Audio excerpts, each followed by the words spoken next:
one thing I think is remarkably challenging in a lot of these communities is how do you get access to dirt? How do you get lots? We see the blighted property, but it's so convoluted process is how do we get to that?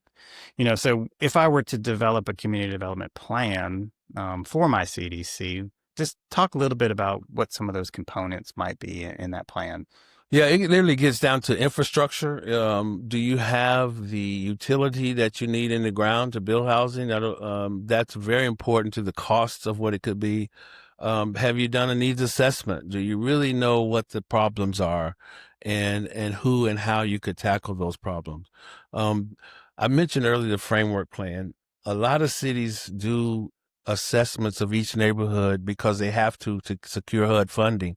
If you as a CDC can get your hands on your community part of that plan, understand it, read it, it'll tell you the players who's involved and really engage in that plan. That's a way to jumpstart your organization, and it's also a way to receive funding. Yeah. So much of this is interlaced problems in the community. Yep.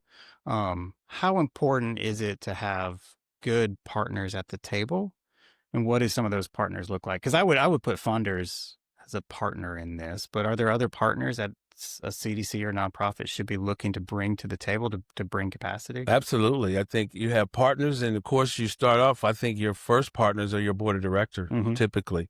And so if you have a chairman of the board that is well connected to the existing community, that always helps. If you have the kinds of disciplines on your board, legal, accounting, architects, people like the professionals that can help you execute these plans, they have a network of professionals that they work with that they can introduce you to. It's a step-by-step process to grow your organization, but it does start with your board of directors. It starts with your ability as a leader, an executive director, to go out and connect those dots and bring those people into your mission to execute that mission. Yeah.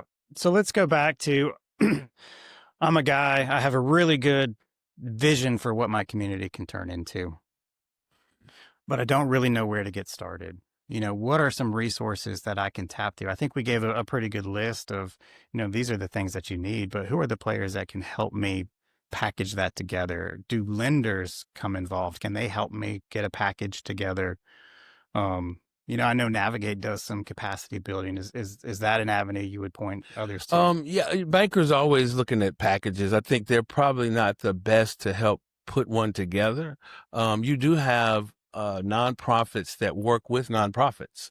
Community Foundation, for instance, here works with CDCs to help get them in shape to secure funding. As a matter of fact, some of the new CDCs can get operational funding from a community foundation type organization to help them build that momentum. Yeah.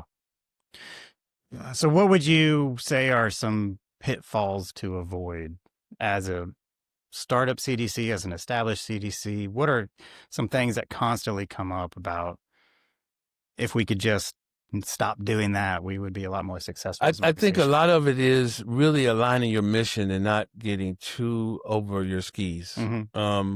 I've found that when I walk into young CDCs that haven't had a lot of activity, their plans are literally too grand. And so if you've never built a home before, or you've never rehabbed a house, or you've never done a critical repair, and a banker walks in and says, "What do you need?" And you say, "I need funding for 200 houses."